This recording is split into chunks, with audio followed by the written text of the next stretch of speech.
সাগরের মধ্যে কত ছোট ছোট সাগরের মধ্যে দেখি পিস বোট লঞ্চ পাশে হলো নিএম সিটি নৌকা চলে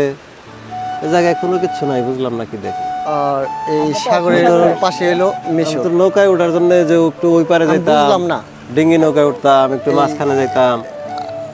2-2.5 ঘন্টা হইছে আইছি কাকুরে আমি দেখতেছি না কাকু কো কি সাগরের পাড়ে যেতে চাইতেছেন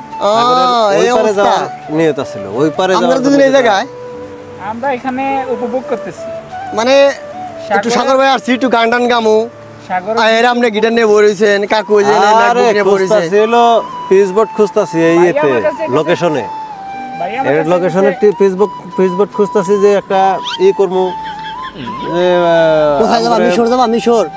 ওই পারে আর মিশর ওই পারে মিশর হ্যাঁ ওই পারে মিশর 100% ওই পারে মিশর ওই পাশে একটা পিস বোট দেখা যাইতাছে একবার এদিকে আসে আবার ওইদিকে যায় আমি করছি অবশ্যই যে ওই পাঠাও আছে না যেরকম ওবার ঠিক ওই রকম তো ওইটাই করার পরে ওই দেশের আবার মনে হয় যে বড় ধরনের একটা টিপ মিলে গেছে আবার আসলাম ভাই আপনার অনুভূতিটা কি আলহামদুলিল্লাহ অনেকদিন বাসায় বসে এক গেম বোর হয়ে গেছি হ্যাঁ একটু আসার পরে ভালো লাগতেছে দেখি পিস বোটটা আসলে পরে আমরা একটু ওই পারে নিয়ে যাবো ভাইয়ারে করতে আসছি গান গামো একটু নাচবো গান দেখবো এটা কি কারেন্টের লাইন পারে কারেন্টের লাইন না ভাইয়া এটা তো নরমাল গিটারটা আচ্ছা যে আগে যে সুরটা ছিল ওই সুরটা আসছে যে তার হ্যাঁ হয়েছে আসলে কিছু অটো আচ্ছা वाला